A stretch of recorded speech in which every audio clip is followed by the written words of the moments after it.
नमस्कार, हिमाचल खबरनामा में आपका स्वागत है। मैं हूं आपके साथ वर्षा पवन।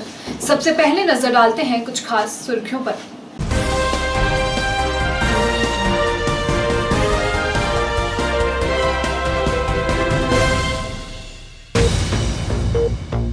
मुख्यमंत्री जयराम ठाकुर ने राज्य में ऑक्सीजन के सरप्लस उत्पादन की कही बात। उत्पादकों को ऑक्सीजन का अधिकतम उत्पादन सुनिश्चित करने का किया आग्रह।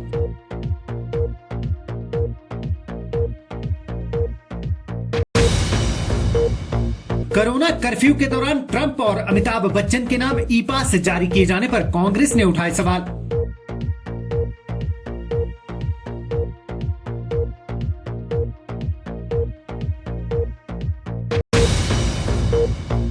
शिमला व्यापार मंडल ने सुबह 10 से 1 बजे तक ही दुकानें खोलने की उठाई मांग।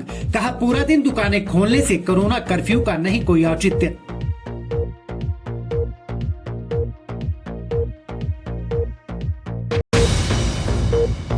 निजी बसों के हड़ताल व कोरोना कर्फ्यू के कारण यात्रियों को अपने गंतव्य तक पहुंचने के लिए दिक्कतों का करना पड़ा सामना।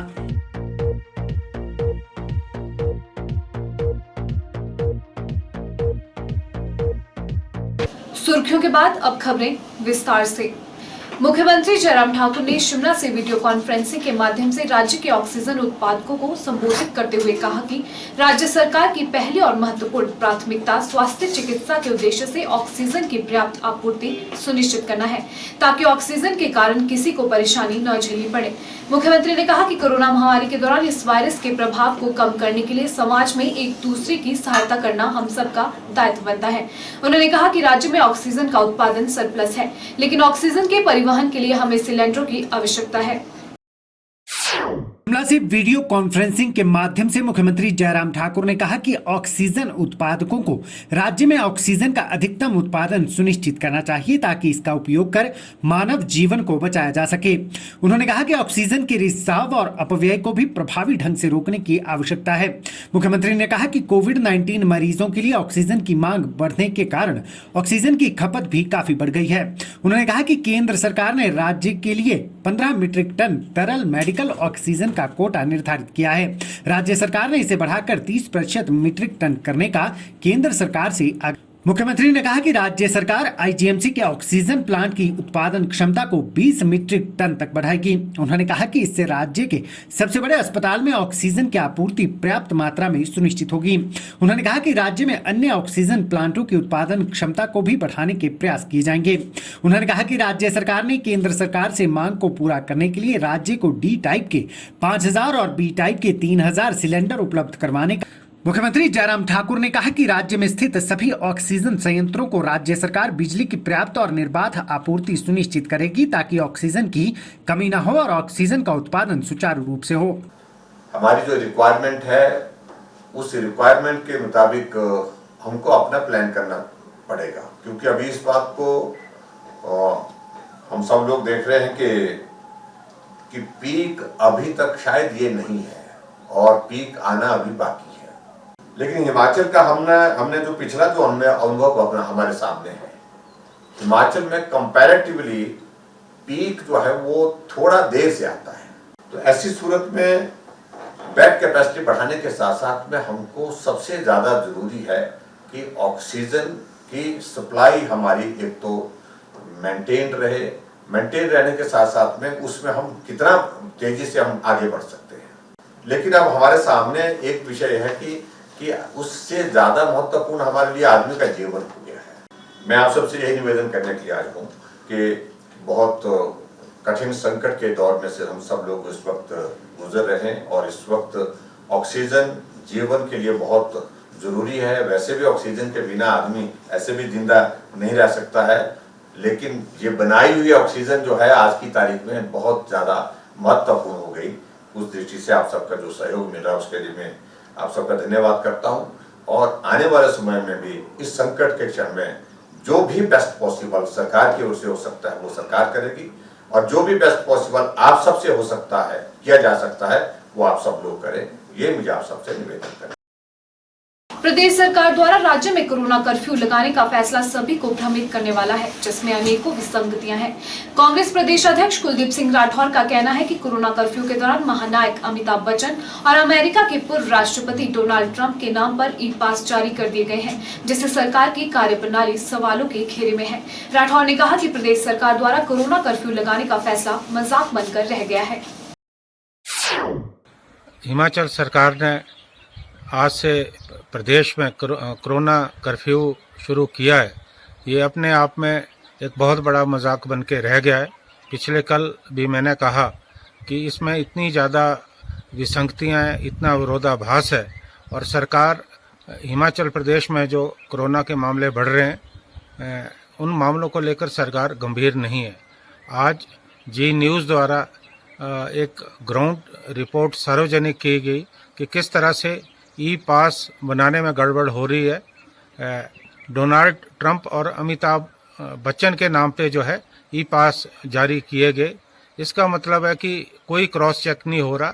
जो भी ई पास बन रहे हैं वो फर्जी बन रहे हैं। मैं समझता हूँ ये सरकार की बहुत बड़ी कोताही है, और सरकार की जो व्यवस्था है उसकी जो पूरी पोल है वो इस घटना ने जो है खोल के रख दी है। कोरोना के बढ़ते मामलों को देखते हुए प्रदेश सरकार द्वारा राज्य में 16 मई तक कर्फ्यू लगाया गया है। हालांकि इस दौरान आवश्यक वस्तुओं की दुकानें खुली रहेंगी। यहां तक कि ढाबे व कृषि सामग्री से संबंधित दुकानों को भी खोला जा सकेगा। परिवहन सेवाएं भी 50% ऑक्यूपेंसी के साथ चल सकेगी। ऐसे में नूरपुर उपमंडल के कुछ दुकानदारों ने सरकार द्वारा लगाए गए कर्फ्यू के प्रति गहरा रोष प्रकट किया है। मनियारी, स्टेशनरी और फास्ट फूड की दुकानों का संचालन करने वाले दुकानदारों का कहना है कि जब सरकार ढाबे, होटल खुले रख सकती है तो उनकी दुकानों को क्यों बंद किया जा रहा है। ऐसे में उन्होंने मांग की है कि कोरोना प्रोटोकॉल के तहत उन्हें भी दुकानें खोलने की अनुमति प्रदान की जाए, ताकि घर परिवार का गुजर बसर हो सके। हम छोटे दुकानदार हैं, इन्होंने बड़ी बड़ी दुकानें खुलवा के रखी हैं, जैसे किराने की हो गई, मीट मच्छी हो गई, दूध दही की हो गई, बाकी जो भी अपने हार्डवेयर की हो गई, जो हर एक चीज़। क्या हमने क्या गुनाह किया है सरकार का, जो हमारी छोटी मोटी दुकानें जो इन्होंने बंद करवा रखी हैं। इसलिए हम भी अपनी रोजी रोटी कमाकर अपने बच्चों का बड़ी मुश्किल से गुजारा करता है। या तो ये सरकार को ये चाहिए कि हमारे आने से इनका कोरोना ख़त्म हो जाए, तो लेकिन कोई बात नहीं है। लेकिन इनको चाहिए नहीं कि जो दुकानें बंद करनी है तो सारी कर दो, नहीं तो सभी खुले दो। आधी दुकानें खुल रही हैं, आधी बंद है। क्या हमारे छोटे मोटे व्यवसाय हैं, जैसे रेडी वाले हैं, छोटी चप्पलों की दुकानें बंद, आधी दुकानें चालू, आधी बंद हैं। हमारी सरकार से ये गुजारिश है कि हम भी इसी से रोजी रोटी से बच्चे को पेट पाल रहे हैं, तो हम लोग कहाँ जाए, हमारे बारे में क्या सोचा होगा। ज़्यादा हम लोग ना तो अपना सामान डिलीवरी कर सकते या ना होम डिलीवरी कर सकते। तो बड़े बड़े होटल चालू हैं, जहाँ किराने की दुकानें, दूध दही सब चालू हैं, तो फिर बंद किया तो क्या बंद किया। करना है तो सब लॉकडाउन करना है तो सारा बंद करो, नहीं करना तो फिर हमारा क्यों बंद। हिमाचल सरकार ने जो पाबंदियां लगाई हैं, हम भी चाहते हैं कि इस कोरोना के दौर में पाबंदियां लगनी भी चाहिए, और जो प्रतिबंदियां सरकार द्वारा लगाई गई हैं, लेकिन उसमें हम जैसे छोटे दुकानदारों के साथ कुछ पक्षपात होता दिख रहा है। सरकार ने ये कहा है कि किराने की दुकान खुली रहेगी, दूध की दुकान खुली रहेगी, मच्छी वाला खुले रहेगा, और कई जो दुकानें हैं वो खुली रहेंगी, जैसे मेडिकल स्टोर खुले रहेंगे। तो हम सरकार से यही जानना चाहते हैं कि क्या इनकी दुकानें खुलने से कोरोना कम हो जाएगा। क्या जो मनियारी की दुकानें हैं या कपड़े वाली दुकानें हैं, जो पिछले 2 सालों से स्कूल की जो किताबें, बुक्स वगैरह बेचते हैं, स्टेशनरी की दुकानें हैं, जो पिछले साल भी स्कूलों में बंद रहने से परेशान रहे, और इस साल भी जो है परेशान है, क्या उनकी दुकानों पे ज़्यादा कोरोना आएगा। हम सरकार से यही जानना चाहते हैं कि क्या इन दुकानों को छोड़ के दूसरी दुकानों पे कोरोना नहीं आएगा। प्रदेश सरकार द्वारा घोषित कोरोना कर्फ्यू के चलते उपमंडल स्वारघाट में आवश्यक सामग्री की दुकानों को छोड़कर सभी प्रकार के व्यापारिक प्रतिष्ठान बंद रहे। हालांकि प्रदेश सरकार द्वारा भवन निर्माण, कृषि संबंधित सामग्री की दुकानें खुली रहने की छूट दी गई है, लेकिन स्वारघाट में ये भी दुकानें बंद रही। वहीं दुकानें बंद होने से बाजार में पूरी तरह से सन्नाटा पसर गया है। एसडीएम स्वारघाट सुभाष गौतम ने बताया कि जिला प्रशासन द्वारा आवश्यक सामग्री की दुकानों को खोलने का समय तय किया गया है, जो सुबह 10 बजे से दोपहर 2 बजे तक रहेगा। उन्होंने सभी लोगों से प्रशासन का सहयोग करने की अपील की है और कहा कि कर्फ्यू नियमों का सख्ती से पालन करें। एसडीएम स्वारघाट सुभाष गौतम ने बताया कि जिला प्रशासन द्वारा आवश्यक सामग्री की दुकानों को खोलने का समय तय किया गया है, जो सुबह 10 बजे से दोपहर 2 बजे तक रहेगा। उन्होंने लोगों से सहयोग की अपील करते हुए कहा कि प्रदेश सरकार का कोरोना कर्फ्यू लगाने का फैसला सभी लोगों के हित में लिया गया है, ताकि कोरोना संक्रमण की चेन को तोड़ा जा सके। उन्होंने लोगों से आग्रह करते हुए कहा कि प्रदेश सरकार के इस फैसले का पालन करते हुए प्रशासन को सहयोग करें। उन्होंने ग्रामीण क्षेत्रों के दुकानदारों से भी आग्रह किया कि वह भी कोरोना कर्फ्यू का पूरी तरह से पालन करते हुए अपनी दुकानों को बंद रखें। उन्होंने लोगों से अपील की कि बेवजह सड़कों पर ना घूमें, बिना मास्क के घर से बाहर ना निकले। वहीं उन्होंने चेतावनी देते हुए कहा कि अगर कोई व्यक्ति कोरोना कर्फ्यू का उल्लंघन करता हुआ पाया जाता है तो उसके खिलाफ कड़ी कार्यवाही अमल में लाई जाएगी। लोगों से सभी से मेरा आग्रह रहेगा कि यदि आवश्यक हो तभी घरों से बाहर निकलें और जो आपकी ज़रूरतें हैं उनका पूरा ध्यान जो है गाइडलाइंस में रखा गया है। आपको जहां भी कोई ज़रूरी काम होगा या कोई इमरजेंसी होगी तो आपको किसी तरह की परेशानी नहीं होगी, लेकिन बेवजह घूमने वालों को जो है जो हमारा पुलिस प्रशासन है या अन्य हमारा मैकेनिज़्म है वो ज़रूर आपको क्वेश्चन करेगा। तो ऐसा ना हो कि आप बेवजह घूम रहे हैं और किसी प्रकार की दिक्कत में आएँ। और जब आप घर से बाहर निकलते हैं तो मास्क का उपयोग पूरी तरह से करें, प्रॉपर मास्क पहने, दुकानों में जाएं तो भी प्रॉपर मास्क पहने, वहाँ पे क्राउडिंग ना करें, हैंड सैनिटेशन का ध्यान रखें, सोशल डिस्टेंसिंग का ध्यान रखें। ये सब जो कर्फ्यू लग रहा है या बाकी तरह की जो भी रिस्ट्रिक्शन लगाई जा रही हैं ये सब आपकी सुरक्षा के लिए है, ताकि ये जो सेकंड वेव कोरोना की चली हुई है इसको जो है इस चेन को तोड़ा जा सके। हिमाचल में कोरोना कर्फ्यू के तहत धारा 144 लागू हो गई है। शिमला में 7 मई सुबह 6 बजे से 17 मई प्रातः 6 बजे तक धारा 144 के तहत कोरोना कर्फ्यू लागू रहेगा। इस दौरान आवश्यक वस्तुओं की दुकानें शाम 6 बजे तक खुली रहेंगी। कर्फ्यू के दौरान एक स्थान पर 5 लोगों से ज्यादा भीड़ एकत्र होने पर प्रतिबंध रहेगा व शादी और दाह संस्कार में 20 लोगों के शामिल होने की अनुमति होगी। वहीं निजी बसों की हड़ताल के चलते परिवहन व्यवस्था का पूरा जिम्मा भी निगम को संभालना पड़ रहा है। निजी बसों के न चलने के कारण लोगों को अपने गंतव्य तक पहुंचने के लिए काफी परेशानियों का सामना करना पड़ रहा है। शिमला में कोरोना कर्फ्यू के पहले दिन लोग आदेशों का पालन करते दिखे। कोरोना कर्फ्यू के चलते बाजार भी सुनसान दिखे। पुलिस भी जगह जगह लाउडस्पीकर से लोगों को जागरूक कर रही है। बाजारों को सैनिटाइज भी किया जा रहा है। वहीं कर्फ्यू से लोगों को कई तरह की परेशानियों का सामना भी करना पड़ रहा है। शिमला में ढाबे व रेस्तरां तो खुले हैं, लेकिन खाने वाला कोई नहीं है। परिवहन व्यवस्था की बात करें तो निजी काम तो सर कुछ भी नहीं है। गाहक सवेरे से 1-2 आए हैं, बाकी तो कुछ भी नहीं है। सारे बेकार बैठे हैं, खाली लड़के भी। परिवहन व्यवस्था की बात करें तो निजी बस ऑपरेटरों की हड़ताल के चलते पूरी परिवहन व्यवस्था का जिम्मा निगम के कंधों पर है। बसों को 50% सवारियों के साथ चलाने के निर्णय का भी पालन होता दिखाई दिया, जिससे लोगों को अपने गंतव्य तक पहुंचने के लिए अपनी बारी का इंतजार करना पड़ा। लेकिन कई जगह पर धारा 144 की उल्लंघना के मामले भी सामने आए हैं। खासकर दुकानों के पास लोग झुंड में खड़े होकर खरीदारी करते भी नजर आए। प्रदेश भाजपा के प्रमुख प्रवक्ता रणधीर शर्मा ने सेवा ही संगठन अभियान के तहत श्री नैना देवी में सेवा केंद्र का शुभारंभ किया। उन्होंने बताया कि कोविड के संकट काल में लोगों की सुविधा के लिए नैना देवी विधानसभा क्षेत्र में 7 सेवा केंद्र खोले जाएंगे। उन्होंने बताया कि क्षेत्र के लोगों को अगर किसी भी प्रकार की कोई समस्या पेश आ रही है तो वह सेवा केंद्र में संपर्क कर सकते हैं। रणधीर शर्मा ने सभी लोगों से आग्रह किया है कि सरकार द्वारा जारी कोविड प्रोटोकॉल का सख्ती से पालन करें और बेवजह घर से बाहर न निकले। भारतीय जनता पार्टी श्री नैना देवी जी मंडल ने इस शक्ति केंद्र में यहाँ एक सेवा केंद्र शुभारंभ किया है। कोरोना संकट काल में हमारी ये जो नैना देवी शक्ति केंद्र की पंचायतें हैं, भाखड़ा है, माकड़ी है, सलोआ है, खरकड़ी है, मंडिहाली है, नकराना है और नगर परिषद श्री नैना देवी जी है।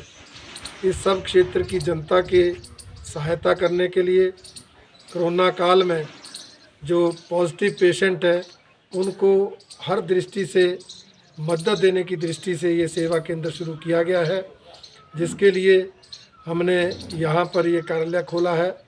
हमारे रोशन लाल जी रिटायर्ड प्रिंसिपल इसके प्रभारी रहेंगे और इनके साथ हमारी ये सारी टीम इस व्यवस्था को देखेगी।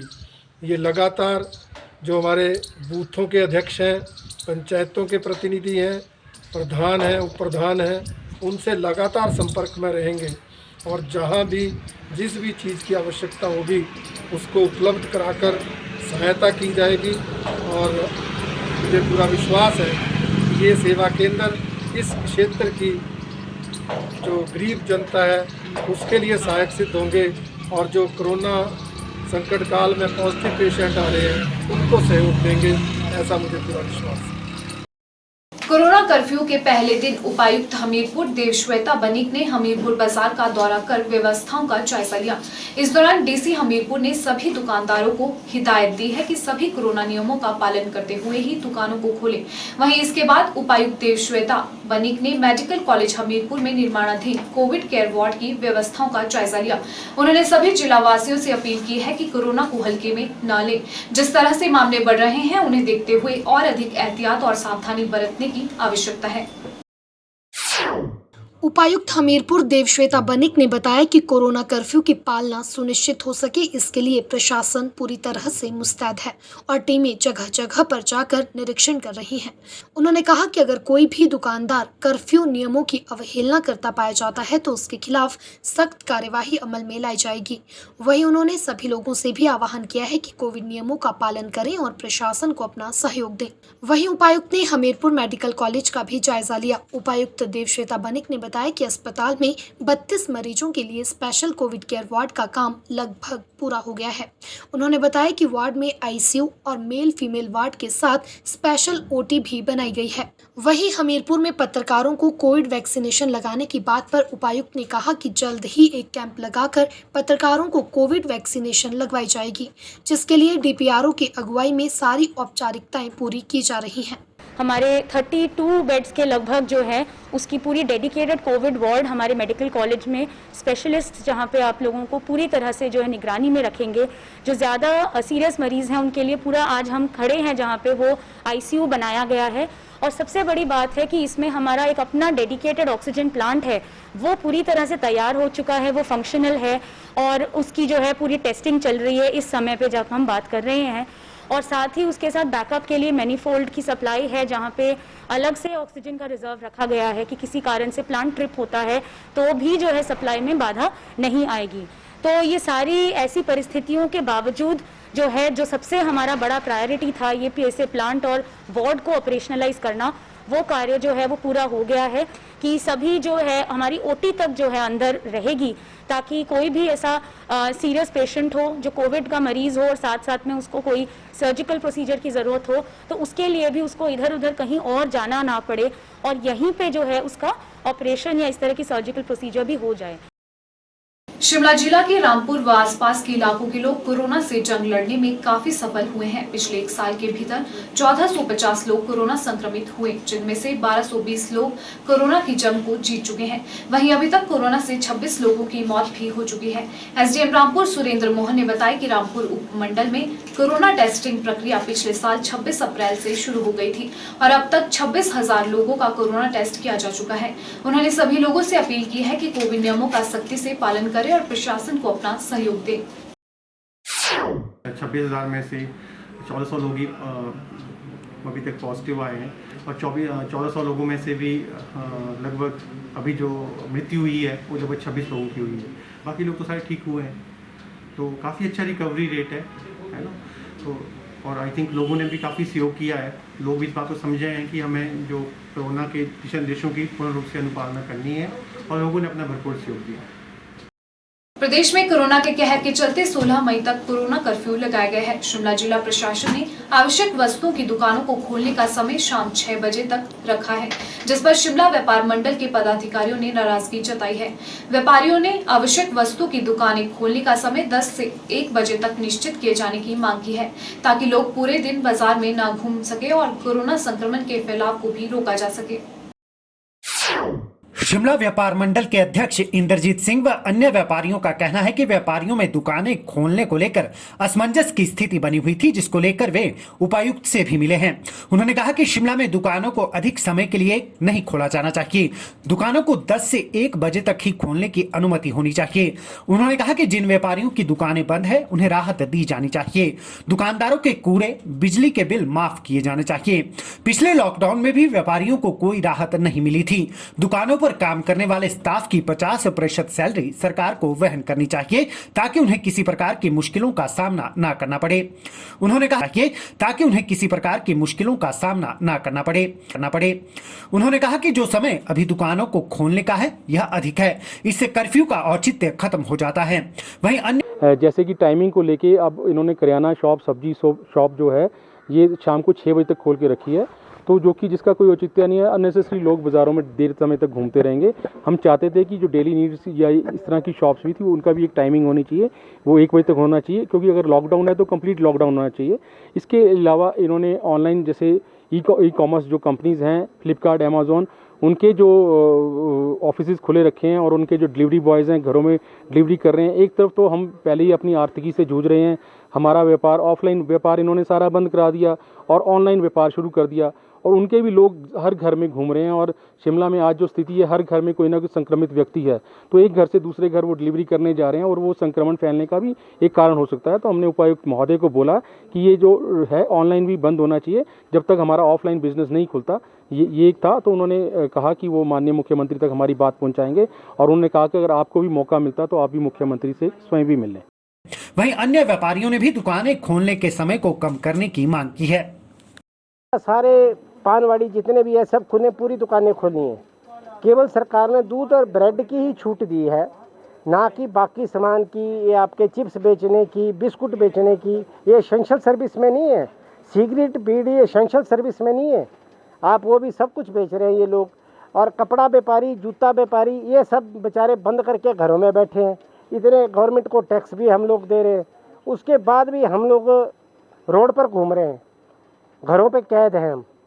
जो ये टाइमिंग है ये 10 से 1 बजे तक की मैक्सिमम होनी चाहिए, ताकि 6 बजे तक का टाइम करने का मतलब ही नहीं है। दफ्तर आपने बंद किए हैं, कौन लोग बाजार में आएगा बताओ? आप तो खुद बढ़ावा दे रहे हैं बाजार में लोगों को आने का, कि 6 बजे तक आप बाजार में आइए। जो समय दिया गया है वो बहुत ज़्यादा दिया गया है। इससे जो लॉकडाउन का जो मकसद है वही हल भी नहीं होता और समाधान भी नहीं निकलता है। लॉकडाउन का मतलब है कि स्प्रेड को रोकना है, चेन को तोड़ना है।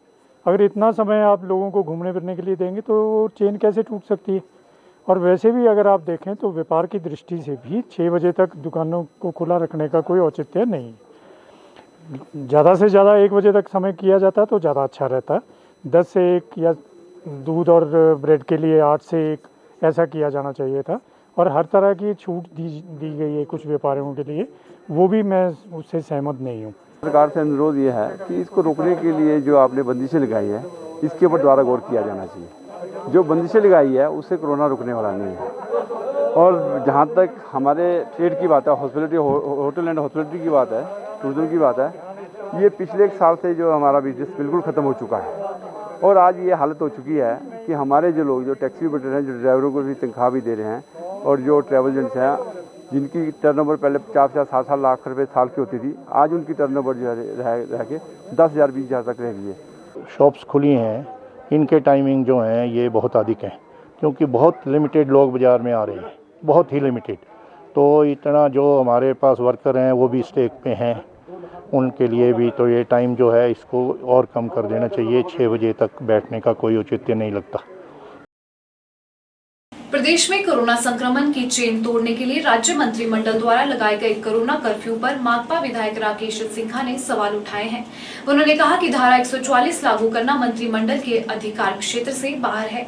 कहा कि धारा 144 जिला मजिस्ट्रेट ही लागू कर सकता है। ऐसे में मंत्रिमंडल के इस तरह के फैसले से सरकार की छवि धूमिल होती है। सिन्हा ने कहा कि कोविड-19 से बचाव को लेकर एहतियातन उठाए जाने वाले आवश्यक कदमों को लेकर राज्य मंत्रिमंडल की बैठक से पहले हुई सर्वदलीय बैठक में प्रदेश में कोरोना कर्फ्यू लगाने पर कोई चर्चा नहीं हुई थी, लेकिन अब सरकार ने कोरोना कर्फ्यू लागू कर ही दिया है तो इसकी सही ढंग से अनुपालना हो। सरकार यह भी सुनिश्चित करे और कर्फ्यू से प्रभावित गरीब और जरूरतमंद लोगों को उनकी जरूरतों से संबंधित आवश्यक खाद्य उत्पाद भी मुहैया करवाए। राकेश सिन्हा ने सरकार को कोरोना से बचाव को लेकर WHO द्वारा जारी कोविड लाइन के आधार पर फैसले लेने की सलाह दी है। जो धारा 144 की बात सरकार कर रही है, ये धारा 144 क्रिमिनल प्रोसीजर कोड का है और मैंने आज तक ऐसा नहीं कल्पना की थी कि सरकार का मतलब है मंत्रिमंडल, सरकार का मतलब है वो मंत्रिमंडल को मदद मिलती है जो सबसे उच्चतम स्तर के जो ऑफिसर्स होते हैं उनकी मदद के आधार पर आपका कैबिनेट चलता है। एक ऐसा फैसला लेगा कैबिनेट जो कैबिनेट का अधिकार नहीं है। धारा 144 ये मजिस्ट्रेट लागू करता है, ना कि कैबिनेट इसको लागू कर सकती है। तो इसलिए ऐसा कोई फैसला मत लो जिससे ये दर्शाया जाएगा कि हमारा कैबिनेट अनपढ़ों का है। ऐसा संदेश जनता में नहीं जाना चाहिए। यूसी ये नहीं कर सकते हैं। नंबर 1 बात। नंबर 2 बात है, आज जब मीटिंग हुई है आपने सभी राजनीतिक पार्टियों को बुलाया है और कहा है कि भाई ये हमने एक सांझी समझ बनानी है, तो उस सांझी समझ में ऐसी चर्चाएं आई नहीं। बात सही है, हमने फैसला नहीं लेना है, फैसला सरकार लेती है, कैबिनेट लेती है, लेकिन वहां हमने कुछ बातें संकेत दिए कि जो आपका विश्व हेल्थ ऑर्गेनाइजेशन WHO की गाइडलाइंस है, पहले WHO की गाइडलाइंस के आधार पर उसको आप सख्ती से अमल करो। जो कंटोनमेंट जोन्स हैं, जो जिस क्षेत्र के अंदर आपका 10% पॉजिटिव वो पेशेंट आ जाता है या जो इन्फेक्शन हो जाती है 10% की, एंड जहाँ 60% वो बेड ऑक्यूपेंसी हो जाती है कोविड पेशेंट की, वहां पर आपको उसको अमल में लाना है। आप जो आपकी जिम्मेवारी है, जो आपका कार्य आपको करना है, उन कार्यों को नहीं कर रहे हैं और ऐसी काल्पनिक बातें कर रहे हैं। जब आप इस तरीके की काल्पनिक बातें करोगे वो सही संकेत नहीं होंगे। आज आप फैसला लेते हैं, दूसरे दिन आप बदल देते हो, परसों कुछ और नई बात आप कर लेते हो। ये अच्छे संकेत एक अच्छी सरकार के नहीं जाते हैं, ऐसा हमारा मानना है। जब आप सबकी मदद लेना चाह रहे हैं तो आप कंसेंसस के आधार पर आपको ऐसी आपातकालीन परिस्थिति का मुकाबला करने की जरूरत है। ऐसा मैं समझता हूं कि आने वाले दिनों में हमारी सरकार करे, यही हम बात इस समय कह सकते हैं। हिमाचल प्रदेश में अब तक किसानों से 24,338 क्विंटल गेहूं की खरीद की जा चुकी है। यह बात कृषि मंत्री वीरेंद्र कंवर ने गेहूं खरीद केंद्र कांगड़ व टकारला का निरीक्षण करने के बाद कही। कंवर ने कहा, प्रदेश में आज 10 स्थानों पर गेहूं की खरीद की जा रही है ताकि किसानों को अपनी फसल बेचने के लिए बाहरी राज्यों में न जाना पड़े। उन्होंने कहा कि जिला ऊना में FCI के माध्यम से कांगड़ व टकारला में किसानों से गेहूं खरीदी जा रही है। निरीक्षण के दौरान मंत्री वीरेंद्र कंवर व राज्य वित्त आयोग के अध्यक्ष सतपाल सिंह सत्ती ने केंद्रों पर खरीद प्रक्रिया के बारे में जानकारी ली व अधिकारियों को ग्रेडिंग मशीनें बढ़ाकर खरीद प्रक्रिया में तेजी लाने के निर्देश दिए। कंवर ने इसके लिए कृषि विभाग को कांगड़ में 2 अतिरिक्त ग्रेडिंग मशीन तथा टकारला में 1 अतिरिक्त मशीन लगाने के निर्देश दिए। वीरेंद्र कंवर ने कहा कि कांगड़ व टकारला में खराब मौसम तथा बारिश के दौरान किसानों को दिक्कत आती है, इसलिए यहाँ पर शेड लगाया जाएगा ताकि बारिश में भी किसान की फसल की खरीद में दिक्कत न आए। उन्होंने कृषि विभाग के अधिकारियों को शेड का निर्माण जल्द से जल्द करने के निर्देश दिए। एग्रीकल्चर डिपार्टमेंट ने मीटिंग करके हमने ये 10 सेल सेंटर शुरू करवाए। ठीक है सर। लेकिन जहाँ जहाँ रिसेशन हुई, किसानों ने कई जगह करवाई ली, कईयों को ज्ञान नहीं था, तो हमने एक शुरुआत की है। ठीक है सर। ठीक है। जो माननीय मुख्यमंत्री जी ने कहा, सरकार ने फैसला लिया, और इसके बाद मैं अपने आप यहाँ आया हूँ। हाँ नहीं सर, यह दिक्कतें क्या आ रही है, ताकि अगली बार के लिए हम उन कमियों को पूरा करें। ठीक है सर। ठीक है, कोई कमी ना रहे। नहीं सर, बहुत बढ़िया। ठीक है ना, बहुत ही हमारा किसान पंजाब नहीं जाए। ठीक है सर, हमारा किसान यहाँ करे। इस अवसर पर छठे राज्य वित्त आयोग के अध्यक्ष सतपाल सिंह सत्ती ने कहा कि खरीद केंद्रों पर किसान खरीद में देरी की शिकायतें कर रहे थे, जिसके बाद कृषि मंत्री वीरेंद्र कंवर के साथ उन्होंने निरीक्षण किया है। मौके पर भी किसानों ने अपनी समस्याएं बताई हैं, जिन्हें हल करने के लिए अधिकारियों को निर्देश दिए गए हैं। सत्ती ने कहा कि प्रदेश सरकार किसानों को सुविधा प्रदान करने के लिए हर संभव प्रयास कर रही है।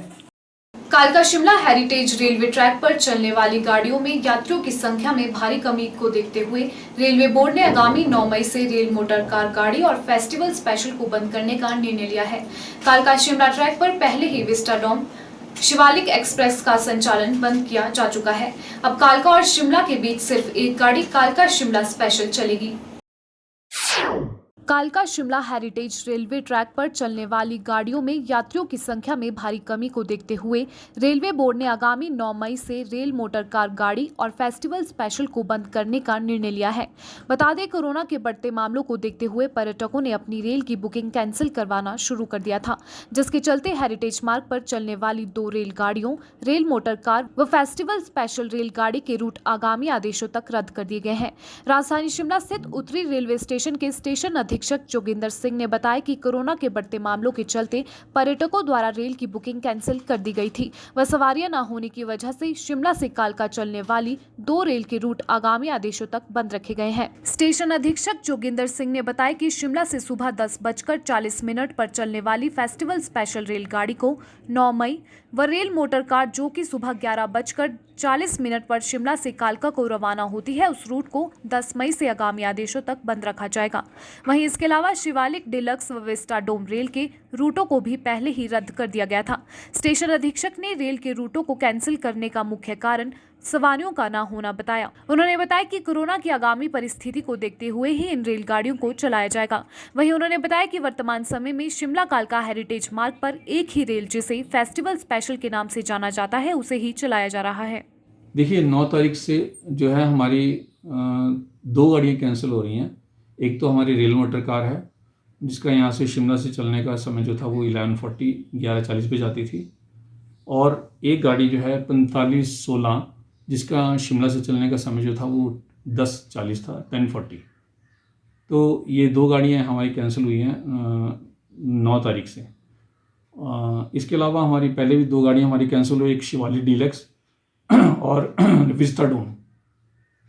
1 मई से जो हमारी शिवालिक डिलक्स कैंसिल हुई थी, और 22 अप्रैल से जो हमारी जो विस्टाडोम तो स्पेशल ट्रेन थी हमारी, वो कैंसिल हुई थी।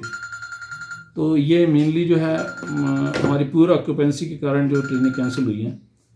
तो अब कब तक ये चलेंगी इसके बारे में कहना मुश्किल है, क्योंकि हमें पहले लग रहा था कि जो फर्स्ट लॉकडाउन हुआ था उसके बाद दिसंबर में बहुत अच्छा हमारा सीज़न चला, काफ़ी अच्छी ऑक्यूपेंसी थी, 100% के करीब हमारी नियर अबाउट 80-90% की हमारी ऑक्यूपेंसी रहती थी। लेकिन क्योंकि ये द्वारा जो सेकेंड वेव आई है, इसके कारण से सारा कोलैप्स हो गया है और काफ़ी हमें इसका नुकसान भी हुआ है। हमारी काफ़ी जो रिजर्वेशन थी, काफ़ी टूरिस्ट जो कि हिमाचल में आना चाहते थे उनको, क्योंकि हर स्टेट की अपनी अपनी SOP होती है, तो जो पैसेंजर्स आते हैं हमारे पास पूरे ऑल ओवर इंडिया आते हैं, तो उस SOPs को फुलफ़िल करना कई बार बड़ा मुश्किल हो जाता है सभी के लिए।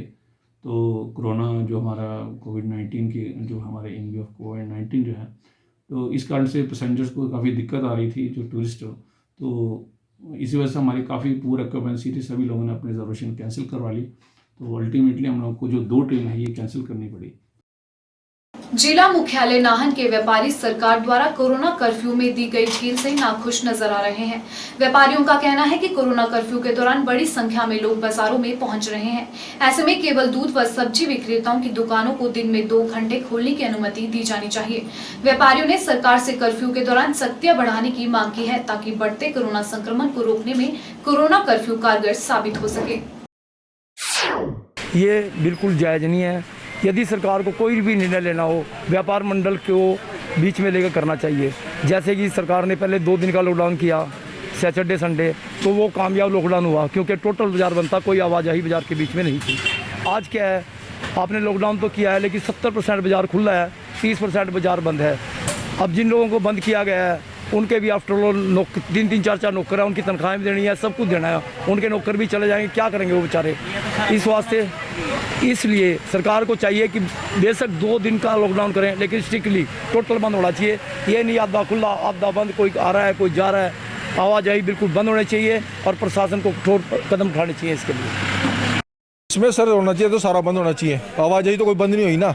9 बजे से लेके आपने 6 बजे तक का टाइम दे दिया। सब्जी ले कितना टाइम होना चाहिए, दूध के लिए कितना टाइम, 1 घंटा 2 घंटे ये टोटली होना चाहिए। हम कपड़े की दुकान हमारे पास है, हमारे पास 6 नौकर हैं, कहाँ से देंगे तनख्वाहें? आवाजाही कोई प्रशासन कोई कंट्रोल नहीं है। और ये होना चाहिए क्या तो करो, बंद पूरा करो या सारा खोल दो, टाइम कम करो कि जो 2-4 के आदमी को रोटी तो मिले। हम भी मजदूर हैं, हम भी दुकान कर रहे, कपड़े दुकान में काम कर रहे हैं। हमें लाले लोग पिछले साल भी यही हाल हुआ, जो हमारी जमा पूंजी सारी खत्म हो चुकी थी। हिमाचल प्रदेश शिक्षक महासंघ के प्रांत उपाध्यक्ष डॉक्टर मामराज पुंडीर ने बिस्लेरी बोतल के वाणिज्यिक विज्ञापन पर आपत्ति जताई है। उन्होंने कहा कि विज्ञापन से शिक्षकों की गरिमा को ठेस पहुंची है। महासंघ ने बिस्लेरी इंटरनेशनल से शिक्षक गरिमा के खिलाफ जारी किए गए विज्ञापन को तुरंत प्रभाव से वापस लेने और देश के शिक्षक समुदाय से माफी मांगने को कहा है। शिक्षक महासंघ ने इस बाबत भारत के शिक्षा मंत्री डॉक्टर रमेश पोखरियाल और सूचना एवं प्रसार मंत्री प्रकाश जावड़ेकर को पत्र लिखकर इस पूरे मामले में हस्तक्षेप की मांग की है। डॉक्टर पुंडीर ने आरोप लगाया कि बिस्लेरी के इस विज्ञापन में ऊंट, विद्यार्थी, शिक्षक और मनुष्य को सिद्ध करने का प्रयास किया गया है, जो अत्यंत दुखद और शर्मनाक है। उन्होंने कहा कि विज्ञापन उस राष्ट्र में जारी किया गया है जहां शिक्षकों को ब्रह्मा, विष्णु और महेश का दर्जा दिया जाता है। डॉक्टर पुंडीर ने कहा कि ऐसे देश में बिस्लेरी ने इस तरह की विज्ञापन जारी कर न सिर्फ शिक्षकों की गरिमा को ठेस पहुंचाई है बल्कि यहाँ की संस्कृति पर भी चोट पहुंचाई है। हिमाचल प्रदेश शिक्षक महासंघ ने देश के शिक्षा मंत्री डॉक्टर रमेश पोखरियाल जी से, संचार और प्रसार मंत्री प्रकाश जावड़ेकर जी से और बिस्लेरी के जो अंतर्राष्ट्रीय सीईओ है उनको एक पत्र लिखकर मांग की है कि जिस प्रकार का विज्ञापन बिस्लेरी द्वारा प्रिंट और इलेक्ट्रॉनिक मीडिया में डाला गया है, जिससे शिक्षक समुदाय में बहुत बड़ा रोष है, उसको तुरंत प्रभाव से हटाया जाए और शिक्षक समुदाय से बिना शर्त से माफ़ी मांगी जाए। हिमाचल प्रदेश शिक्षक महासंघ की परसों जो हमारी बैठक हुई थी, ऑनलाइन बैठक हुई थी, उसमें ये फैसला लिया गया है कि अगर इस विज्ञापन को नहीं हटाया गया, जिस विज्ञापन में शिक्षक समुदाय को बदनाम करने का कार्य किया गया है और हमारी भारतीय संस्कृति, जिस संस्कृति में शिक्षक को भगवान के बराबर का दर्जा दिया गया है, एवं कि भगवान से ऊपर का दर्जा दिया गया है, ऐसी संस्कृति को खराब करने का कार्य बिस्लेरी के द्वारा किए जो विज्ञापन जारी किया उसको किया गया है। हिमाचल प्रदेश शिक्षक महासंघ ने चेतावनी दी है, अगर ये बहुत जल्दी इस विज्ञापन को हटाया नहीं गया और शिक्षक समुदाय से बिना शर्त माफ़ी नहीं मांगी तो हम बिस्लेरी बाइकआउट का नारा को लेके पूरे देश भर में आंदोलन करने वाले हैं, जिसकी भरपाई बिस्लेरी को खुद करनी पड़ेगी।